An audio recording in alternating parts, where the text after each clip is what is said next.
Isaías en el capítulo 6, desde el versículo 1 al versículo 3, encontró la palabra. Habiendo encontrado la palabra, entonces la leemos todos juntos como es lícito, como hemos sido enseñados, con temor, con reverencia. Leemos palabra del Señor en el poderoso nombre de Dios Padre, Hijo y Espíritu Santo. Y la iglesia me dice: en el año que murió el rey Usías, vi yo al Señor sentado sobre un trono alto y sublime, y sus faldas llenaban el templo. Por encima de él había serafines, cada uno tenía 6 alas, con 2 cubrían sus rostros, con 2 cubrían sus pies, y con 2 volaban. Y el uno al otro daba voces diciendo: Santo, Santo, Santo, Jehová de los ejércitos, toda la tierra está llena de su gloria. Amén. Es la palabra del Señor. Cierre sus ojitos un momento, incline su cerviz y juntos clamemos al Señor. Amado Dios y buen Padre celestial, te damos las muchas gracias, Rey de la gloria, por tu eterno amor y tu gran misericordia que nos concede en este día las bendiciones de poder estar congregados juntos, Señor, sabiendo que tu promesa dice que donde hubiesen 2 o 3 congregados en tu nombre, tú estás en medio. Creemos con todo el corazón que tu presencia, que tu Espíritu Santo está en medio de la congregación, por lo cual queremos rogarte que Él tome control, dominio de todo lo que hemos de hablar en este espacio de tiempo. Usa mi vida solamente como un canal de bendición por el cual fluya la gracia, el denuedo, el sazón, la sabiduría. Dame la frescura, la claridad, dame la eficacia para poder estar predicando tu palabra. En el nombre de Jesús, satura este lugar con tu presencia, de manera que nadie quede indiferente ante la administración de tu palabra. Reprendemos al diablo, los demonios, en el nombre poderoso de Jesús. Oramos, Rey de gloria, para que muevas tu mano en las regiones celestes, disipando de los aires toda contradicción de las tinieblas. En el nombre de Jesús, derriba fortaleza enemiga.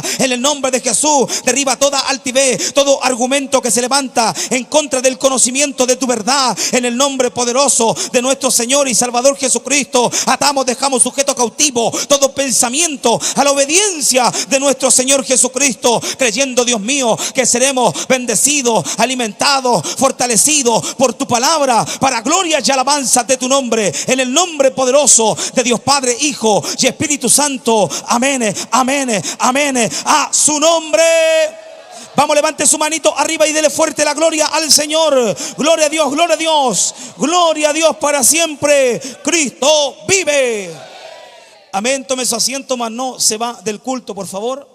El que está atento, recibe. ¿Por qué decimos esto? Porque presencialmente y físicamente usted puede estar aquí, pero si su mente y su corazón está en otra situación, usted no está aquí. Por eso mi obispo siempre enseña, lo recalcamos y lo decimos: el que está atento, recibe. Por eso el libro de Apocalipsis distingue, destaca, repite, 7 veces lo hace, diciendo: el que tiene oídos para oír, oiga lo que el Espíritu dice a la iglesia. El que está atento, recibe.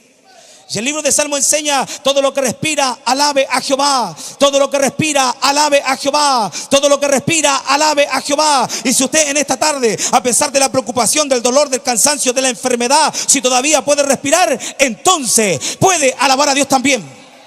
A ver cuántos de los que están aquí conmigo pueden respirar y juntos alabar al Señor. Vamos, que se escuche a su nombre. Porque desde aquí en adelante queda prohibido quedarse callado, porque Dios no es Dios de muertos, sino Dios de vivos. Los muertos están en los cementerios, en los parques, pero los vivos alabamos al Señor. En el año en que murió el rey Usías, vi yo al Señor sentado sobre un trono alto y sublime, y sus faldas llenaban el templo. Es el profeta Isaías el que está teniendo una experiencia.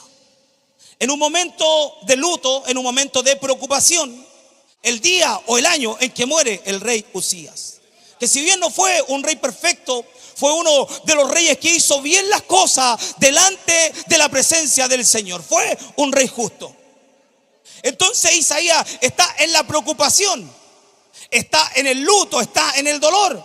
Pero lo bueno es que el profeta no se queda en casa. El profeta no se confunde, sino que está en el templo, está clamando al Señor. Y cuando está en el lugar de la bendición, porque usted tiene que entender que hay momentos en los cuales uno va a sufrir, uno va a vivir periodos de necesidad, vamos a enfrentar momentos dificultosos que muchas veces van a querer desanimarnos, opacarnos, quitarnos la fuerza. Pero no podemos quedarnos en casa, sino que tenemos que saber que debemos llegar al lugar de la bendición, porque la Escritura lo enseña. Hebreos capítulo 10 versículo 25, que no tenemos que tener por costumbre el no congregarnos, sino que tenemos que alentarnos, tenemos que exhortarnos, tenemos que animarnos a juntarnos, a congregarnos, porque si bien es cierto, Dios está en todo lugar, en todo momento. El Dios del cielo ha enviado, aleluya, este mandamiento de que su pueblo se congregue, de que su pueblo venga a su casa, porque este es el lugar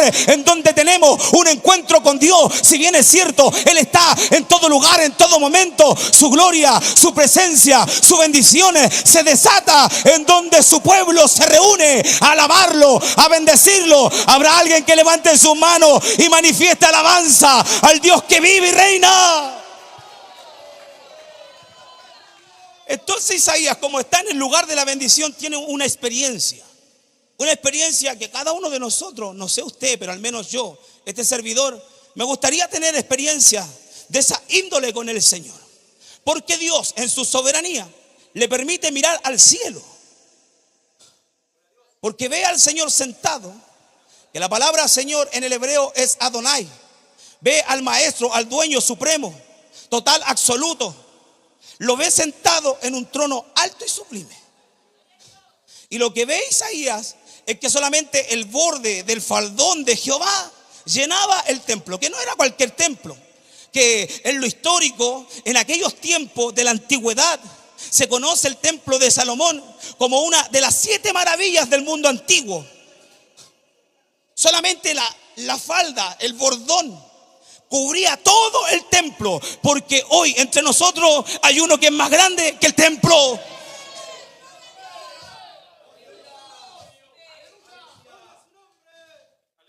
Como que Dios abre el velo para que su profeta, su vidente, en un periodo de dolor y de crisis, pueda ver hacia la eternidad, hacia el cielo. Y lo ve glorioso, mientras que en la tierra hay luto, hay preocupación. Lo que Dios quiere manifestarle al profeta, que los reyes pasan, que los líderes pasan, pero hay uno que permanece para siempre. Hay uno que es eterno, es el Rey de reyes, el Señor de señores. Por eso, hermanos míos, que nuestra esperanza no puede estar puesta en lo pasajero de esta tierra, porque nuestra esperanza está puesta en ese Dios que vive y reina y que permanece. Y le quiero decir algo: Él es más grande que tu problema. Ahora Isaías ve que el centro de esta visión es Dios, porque siempre el centro será Dios. Él está en el trono. Él es Adonai, el Señor supremo. Él es el gran rey que con su falda, con su gloria, llena todo el templo. Pero la Biblia dice en este lenguaje de nuestra revisión Reina Valera 1960, que por encima de él habían seres angelicales y celestiales llamados serafines. Que la palabra serafín en su exégesis significa arder, quemar, consumir con fuego. Literalmente se le conoce como los ardientes o los que arden ante la presencia del Señor. Seres angelicales que ministran en la esfera más cercana a Dios. Oh, gloria al Señor. Porque todo aquel que se acerca ante la presencia del Señor como evidencia tendrá que será alguien prendido, encendido, que andará en el fuego, no importando la situación que pueda enfrentar. Alguien que ha tenido una experiencia y tiene comunión con Dios es alguien que siempre anda en fuego, anda en gozo, anda en alabanza. Por eso el salmista, un hombre que experimentó persecuciones, experimentó la envidia, experimentó la adversidad, su vida corría peligro, llegó a expresar estas palabras, que hay que entrar por su puerta con acción de gracia, por sus atrios con alabanza. Él también dijo: yo me alegré con los que me decían, a la casa de Jehová iremos. ¿Por qué? Porque cuando estamos ante la presencia del Señor, hermanos míos, las dudas se van, las confusiones Él las echa fuera, las enfermedades para Él no son nada, porque Él tiene el poder de sanar nuestras dolencias. Él es el que restaura, el que perdona todas nuestras iniquidades, el que nos corona de favores, de misericordia, el que sacia de bien nuestra boca, de tal modo que alguien pudo llegar sin fuerza, pero Él en este día renueva tu fuerza, porque Él nos rejuvenece como el águila.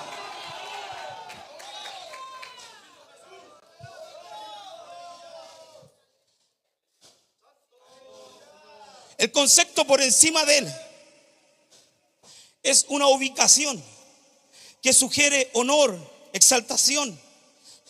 Los serafines no están sobre la autoridad de Dios, sino que ese lenguaje representa que están en la esfera más alta y cercana a Dios. En la cultura hebrea, estar arriba simboliza lo más puro, lo más elevado y espiritual. Al echar un vistazo al cielo, hallamos esta extraordinaria revelación que podemos usar como un modelo aplicativo a los creyentes de cómo permanecer en la presencia del Señor, lo que debe provocar en nuestras vidas la experiencia de estar en comunión con Dios, o sea, por medio del comportamiento, de cómo se comportan los serafines, que cuando la Biblia habla de serafines son solamente estos 2 versículos, pero como Dios abre el cielo por medio de su comportamiento, de su conducta, de lo que hacen delante de la presencia del Señor, nosotros podemos sacar principios aplicables a nuestra vida. Podemos ver cómo debemos conducirnos para elevarnos a la esfera más alta y mostrarle a Dios la adoración que Él recibe, para poder estar prendido en su presencia. Y eso también es la evidencia de aquellos que han, aleluya, aprendido a practicar la verdadera presencia de Dios. La Biblia dice que con 2 alas ellos cubren su rostro. Tienen 6 en total, pero con 2 cubren su rostro. Cubrir significa ocultar, velar, esconder. Esta acción se interpreta como tener un temor reverente ante la santidad de Dios, que es tan elevada, tan pura, que ni siquiera los serafines, seres angelicales, celestiales, en los cuales no hay pecado, ni siquiera estos seres se atreven a mirar directamente a Dios.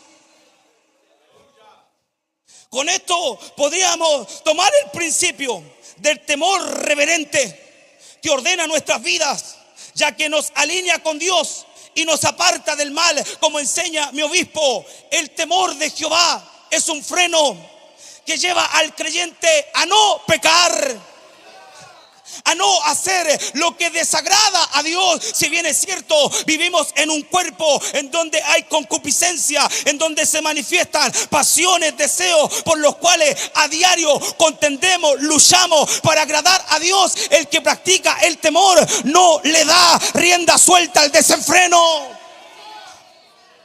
Proverbios en el capítulo 8, versículo 13 dice: el temor de Jehová es aborrecer el mal, la soberbia y la arrogancia, el mal camino y la boca perversa aborrezco, dice Dios. ¿Escuchó? El temor de Jehová es aborrecer el mal, es aborrecer la soberbia, la arrogancia, el mal camino y la boca perversa.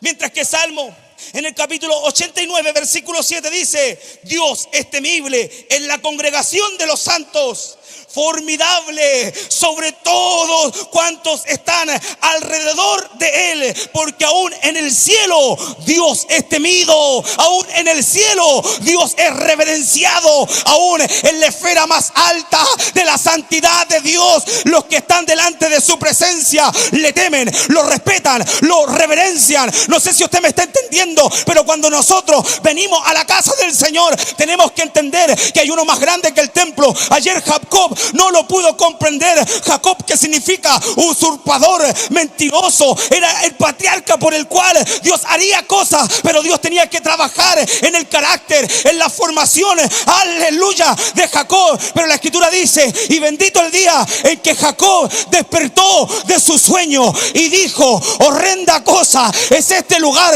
no es otra cosa que casa de Dios y puerta del cielo, porque aquí en medio de nosotros, aunque no lo vemos, sabemos que está Dios, el que todo lo sabe, el que todo lo conoce, el que escudriña hasta lo más profundo de nuestro ser, el que conoce cada detalle, por más íntimo que sea de nuestra vida. Dios nos conoce tal cual somos, más abajo de la corbata, más abajo de la falda, más abajo de las apariencias. Dios te conoce a ti tal cual tú eres.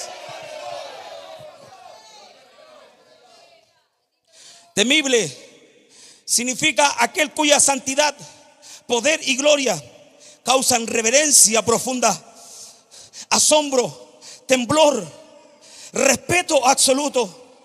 Esto, hermanos míos, derriba la idea moderna de una relación liviana con Dios.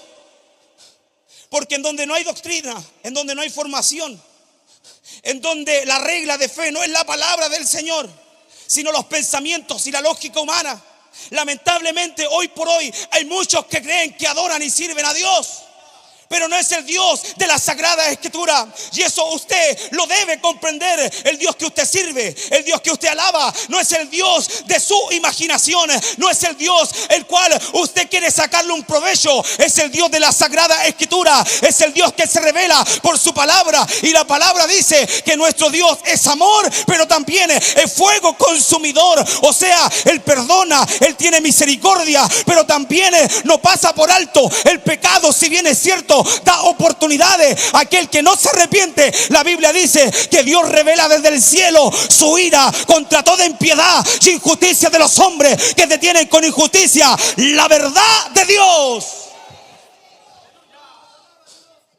Hoy por hoy hay una generación, hermanos míos, que peca deliberadamente y no conoce el temor, el respeto ni la reverencia de Dios.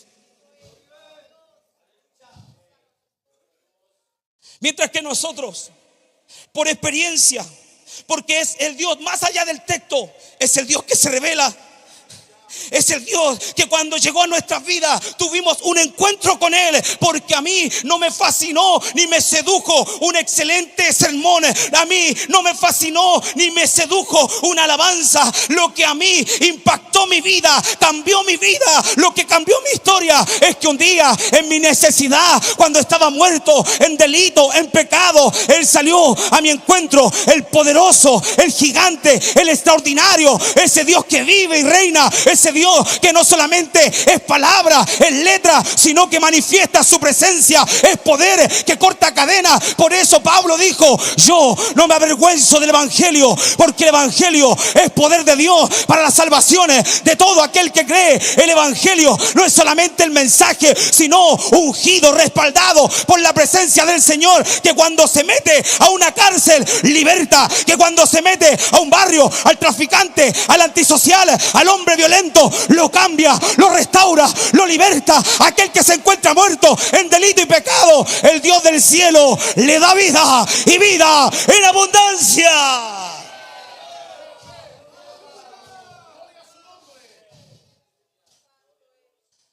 Como nosotros tenemos esa experiencia, mientras más nos acercamos a su presencia, en consecuencia, más temor, respeto y reverencia tenemos por Él.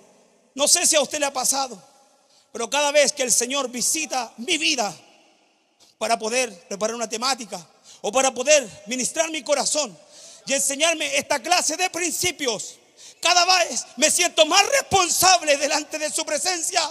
Y a la misma vez me siento más indigno delante de Él, porque debemos reconocer que no somos nosotros, es solamente la gracia, la misericordia del Señor. El temor es un medio por el cual se perfecciona la santidad en la vida del creyente. Porque de modo que si alguno está en Cristo, nueva criatura es.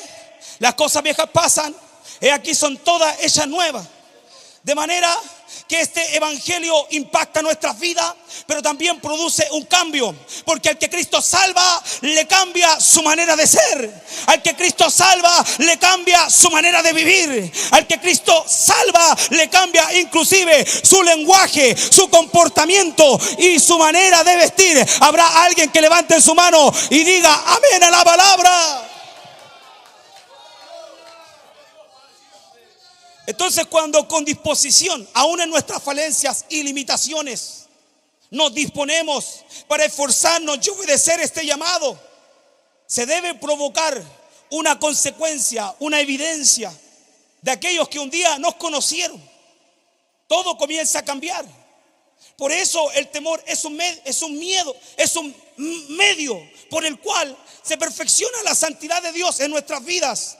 Segunda de Corintios en el capítulo 7, versículo 1 dice: limpiémonos de toda contaminación de carne y de espíritu, perfeccionando la santidad en el temor a Dios.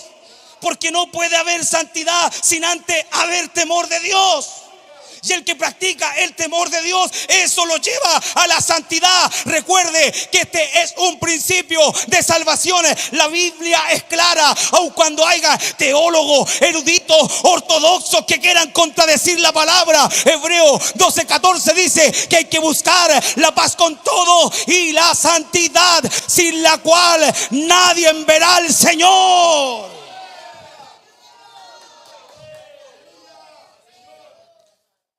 Los serafines cubren su rostro porque no pueden contemplar la gloria y la santidad de Dios.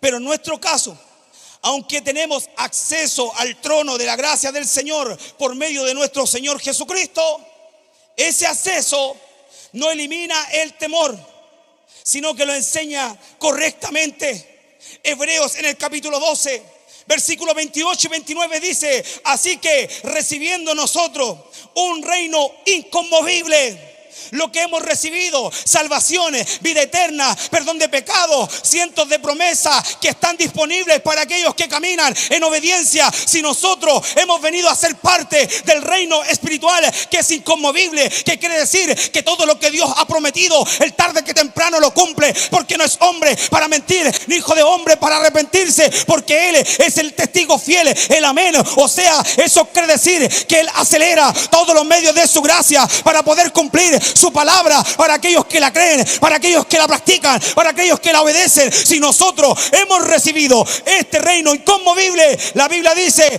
tengamos gratitud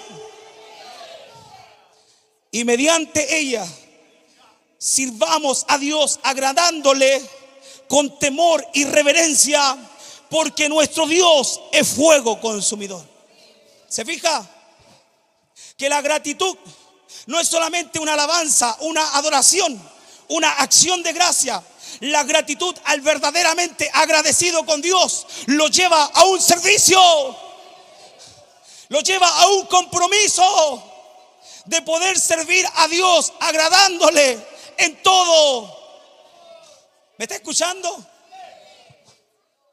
Desde ahí que hay principios elementales que también se enseñaron en esta dispensación, que no solamente son parte de esa antigua dispensación. Isaías es el que está teniendo esta experiencia, viendo al Señor sentado en su trono. Más tarde, él desde su experiencia tiene una palabra para Israel. Isaías capítulo 8, versículo 13, le dice: a Jehová de los ejércitos, a Él santificad, Él sea vuestro temor y Él también sea vuestro miedo. ¿Por qué? Porque cuando andamos en mentira, en pecado oculto, en hipocresía, hay que tenerle miedo al Dios todopoderoso, que tiene el poder de restaurar, de salvar, de libertar, pero también tiene el poder de emitir juicio sobre los pecadores, sobre los impíos, sobre aquellos que hacen lo malo delante de su presencia. Habrá alguien que levante su mano y diga amén a la palabra.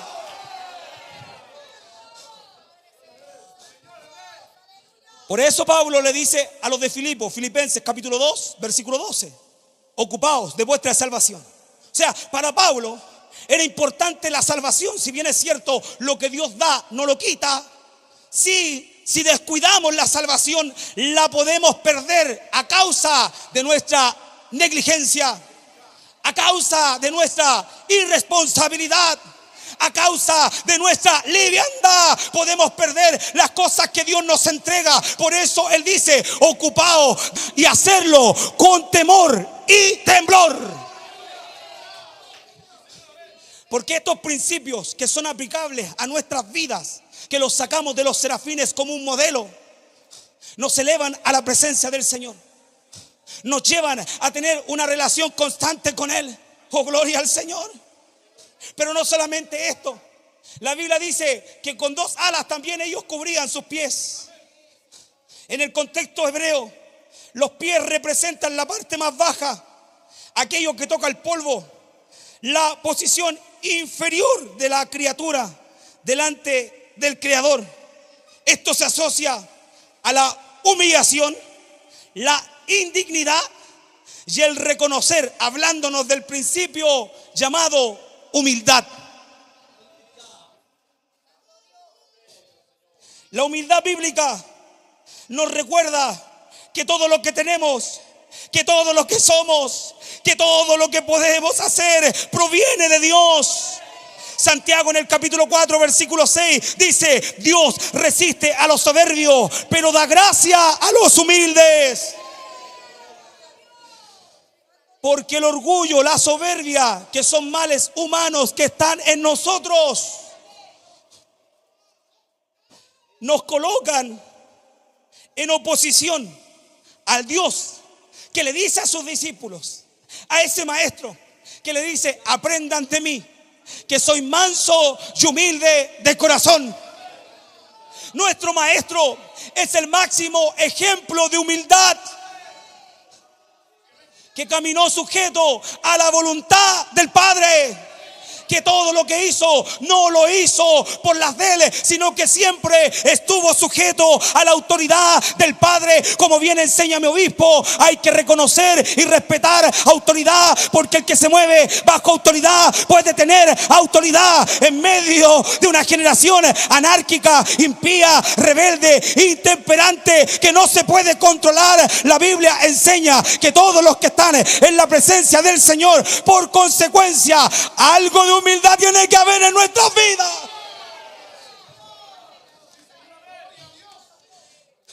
El orgullo coloca al hombre en oposición a Dios, mientras que la humildad, la bajeza, da paso para recibir su gracia y su favor. Las alas que cubren los pies nos enseña que nadie puede permanecer cerca de Dios si no aprende a caminar en humildad. Mateos en el capítulo 3, versículo 12: porque el que se enaltece será humillado, y el que se humilla será enaltecido. Porque el camino hacia arriba, amado, comienza cuando el hombre se humilla ante la presencia de Dios. Porque así dijo el alto, el sublime, el que habita en la eternidad, cuyo nombre es el Santo: yo habito en la altura y en la santidad, y también con el quebrantado y humilde de espíritu. Miren qué extraordinario es nuestro Dios, que nos enseña a renunciar a nuestro orgullo, a renunciar a nuestro ego, a renunciar a nuestro yo, siendo el Dios más extraordinario, el único Dios soberano, que es más grande que la galaxia. Él nos promete que si nos humillamos, si nos quebrantamos delante de Él puede descender sobre nuestros corazones para bendecirnos, para cortar cadenas, para sanar enfermedades, para poder traer respuesta a tu vida. Proverbios 15:33: el temor de Jehová es enseñanza de sabiduría, y la honra precede la humildad. Oh, gloria al Señor. Humildad, tan difícil encontrarla en estos tiempos. Humildad, que podríamos decir que es la máxima expresión de aquel que verdaderamente es espiritual. Humildad, de poder tener una condición de bajeza, de ver a todos como superiores a uno mismo. de no tener un más alto concepto de lo que somos, porque ¿qué somos? Solamente un puñado de tierra, que si estamos vivos y respiramos es la gracia y la misericordia del Señor. Por eso, pueblo del Señor, nunca te olvides de donde Dios te rescató, cuando no le servía, cuando estabas triste, cuando estabas vacío, cuando tu vida era un caos, cuando no tenías nada. Acuérdate de donde Dios te ha levantado, porque Dios es el que levanta del polvo al pobre y al menesteroso lo alza del muladar, y no lo hace para que nos sintamos mejores que el resto. Él lo hace para que lo glorifiquemos, porque solamente suya es la honra, la gloria, desde ahora y para siempre. ¡A su nombre!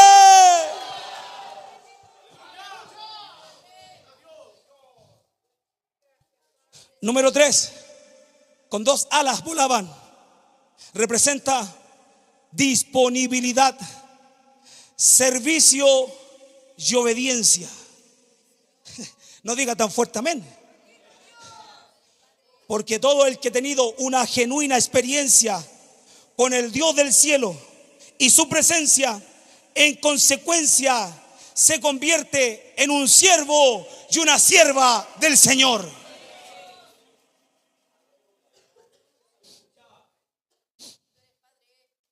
Porque desde la entrega, cuando disponemos nuestro corazón, desde ahí nace la verdadera obediencia. No esa obediencia interesada, no esa obediencia al ojo, no esa obediencia para ser visto, sino cuando hay una real disposición delante de la presencia del Señor, hay una entrega de renuncia, así como bien se lo expresó Jesús a Pedro. Ahora tú te ciñes y vas donde quieres, pero después, cuando seas viejo, otro te vestirá, otro te ceñirá, y ya no andará a donde tú vas, sino que haremos la voluntad del Señor, enseñándolo, hermanos míos, que no todo el tiempo podemos ser chúcaros, rebeldes, anárquicos, de aquellos que hacen lo que quieren, sino que a medida que va pasando el tiempo, eso debe ir produciendo en nosotros espiritualidad, crecimiento. Como enseña el proverbio, el camino de los justos es como la senda de la aurora, que va en aumento hasta que el día es perfecto. Si bien es cierto, los años no pasan en vano, tienen que dejar en ti madurez, estatura, espiritualidad y sobre todo obediencia.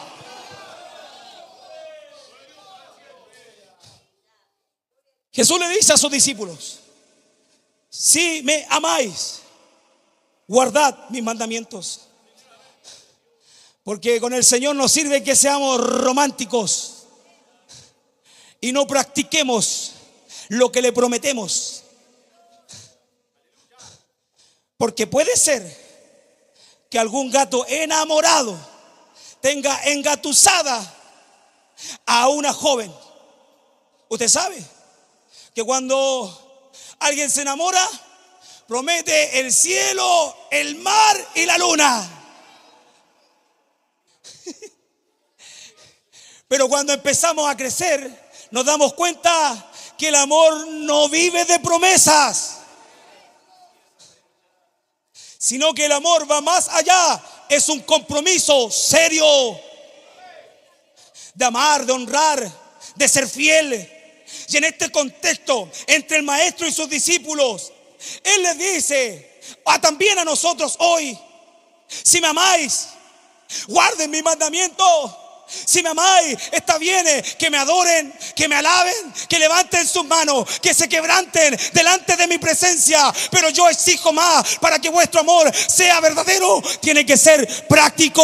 O sea, toda enseñanza soltada de este altar, toda enseñanza dada por tu pastor, no es para que usted la memorice, no es para que usted diga: ese mensaje ya me lo sé de memoria, porque solamente oyendo nos engañamos a nosotros mismos. Tenemos que ser hacedores de la palabra, tenemos que practicar la palabra, tenemos que vivir la enseñanza. Habrá alguien que levante su mano y diga: yo amo a Cristo porque me estoy esforzando en practicar sus mandamientos.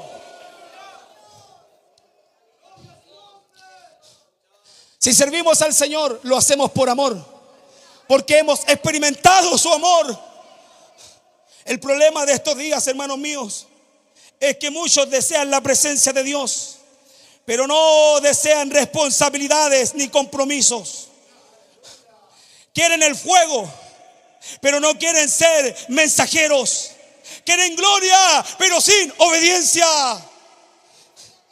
Este principio confronta la lógica humana, porque en esta tierra el que busca grandeza lo hace para ser servido, pero en el reino de Dios es a la inversa.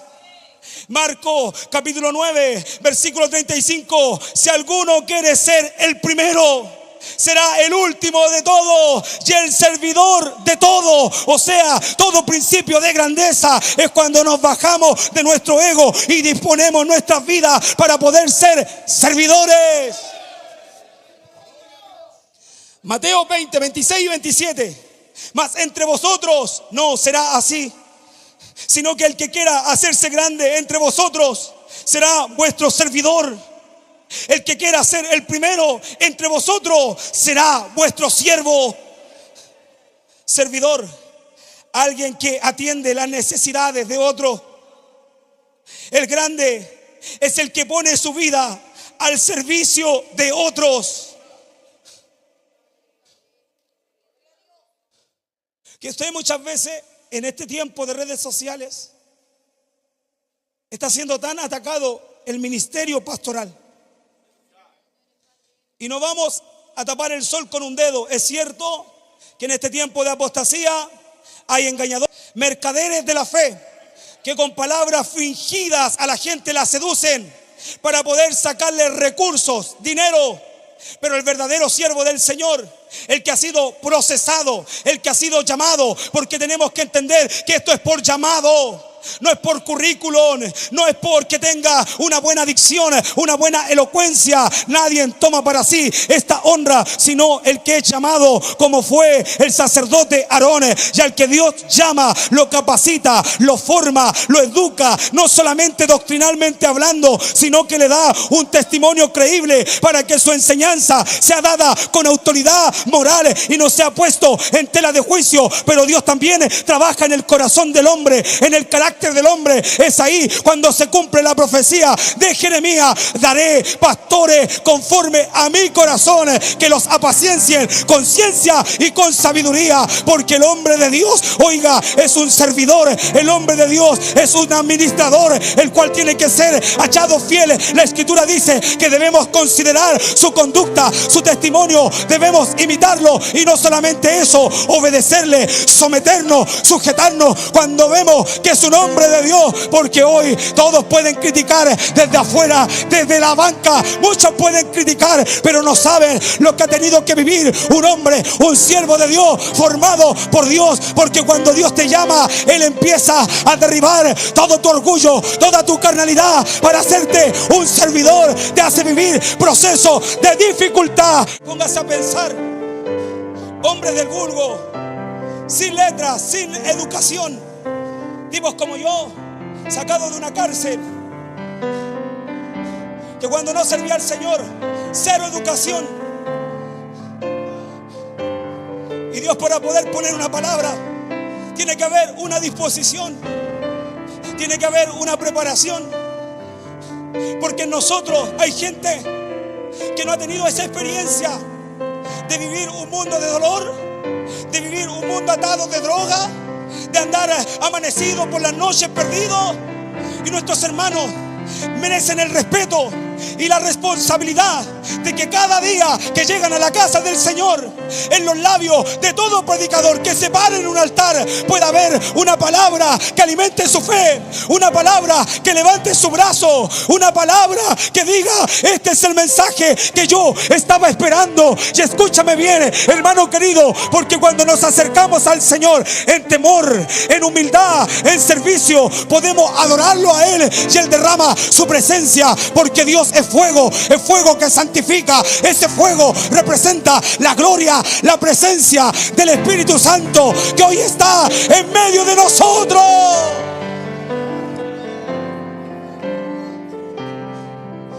La grandeza en el reino no se mide por cuántos están debajo de nosotros o cuán populares seamos en esta tierra, sino cuando estamos dispuestos a inclinarnos para servir a otros.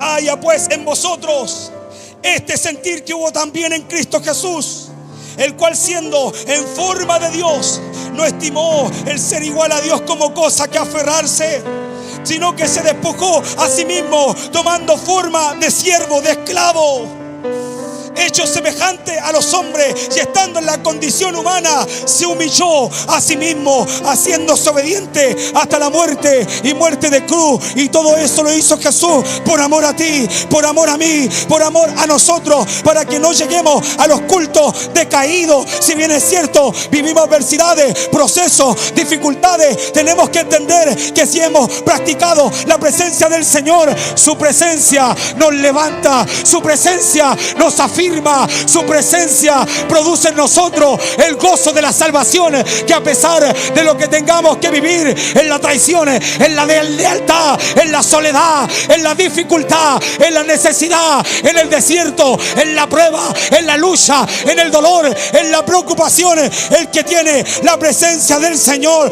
puede levantar sus manos y decirle: Santo, Santo, Santo es Jehová de los ejércitos.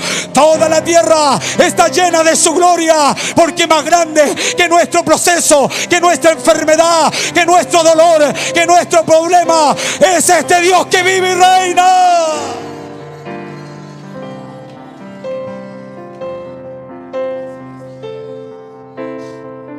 Serafines encendidos, ardientes, representa el fuego del Espíritu Santo. Todo aquel que se inunda, que se baña, que se introduce en la presencia del Señor, tiene que manifestar ese fuego aún en los momentos de dolor y de adversidad. No se olvide que hubo un profeta ayer, un muchacho, el cual Dios llamó para poder poner en sus labios una palabra que le vino a hacer afrenta. Aún sus amigos conspiraban en su contra.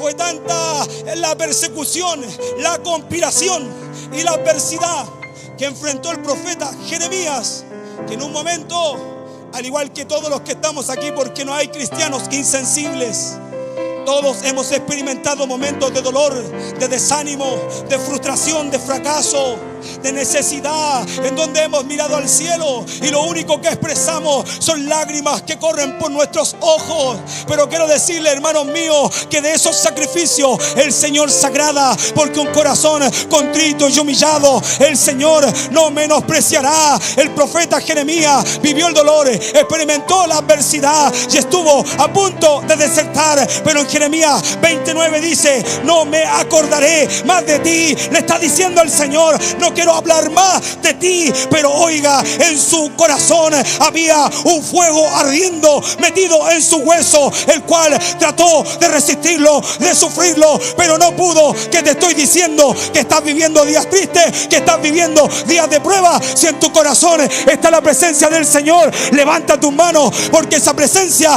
hoy te levanta, porque ese fuego hoy te restaura, porque el Dios del cielo no te ha llamado para que quede a medio camino. Nosotros no somos de los que retroceden para perdición, sino de los que avanzamos para preservación del alma.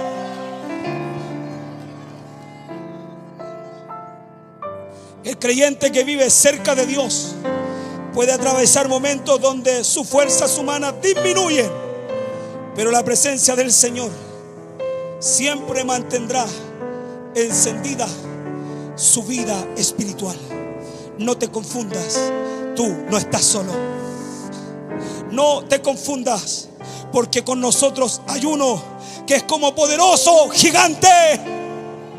Hay uno que se llama Emmanuel, Dios con nosotros. Por eso en este día estos principios son el secreto de los serafines: cómo permanecer ante el fuego y la presencia del Señor, practicando el temor reverente, la humildad y el servicio, la disposición de ir en donde Él nos envíe, la disposición de servir no solamente en un altar, sino que también podemos estar detrás de una cámara con una escoba. Hay que tener tener un corazón de discípulo, un corazón de aprendiz. No sé si Dios ha hablado a su vida, a su corazón, pero yo siento que la presencia del Señor hoy está en medio de nosotros. Su fuego, su Shekinah respaldando este mensaje, porque más de alguno está viviendo momentos de dolor, de fracaso, de necesidad. Aquí está el Dios que te ama con amor eterno.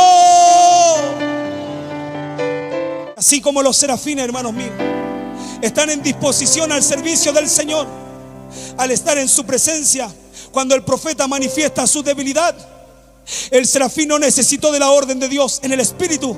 Entendió que tenía que ir al altar, tomar el carbón encendido con una tenaza para poder restaurar, santificar, limpiar al profeta. Sabemos que todo esto lo hace Dios, pero Dios usa medios, canales de bendición. La Biblia dice que la oración eficaz del justo, esta puede mucho. Y si tú crees a esta palabra y tienes tu manito arriba, quiero invitarte a que salgas de tu lugar para poder bendecir tu vida con una sencilla oración. Ven, te invito, acércate a este altar para que juntos nos humillemos ante la presencia del Señor, humillados delante de su presencia, y Él os exaltará cuando fuera el tiempo, porque Dios, aleluya, al que se humilla lo levanta, al que se humilla lo bendice, al que conoce, aleluya, su palabra y la cree, hay respuesta para su vida. Gracias te damos, Señor, por esta tu palabra, la cual nunca vuelve atrás vacía, sino que alcanza el propósito por la cual es enviada. Mira a mis hermanos que han venido a este llamado, ya han descendido a este altar delante de ti, Señor. Se postran ante tu presencia, reconociendo que no importando la necesidad que estén enfrentando, tú tienes todo el poder para socorrerles, para ayudarles.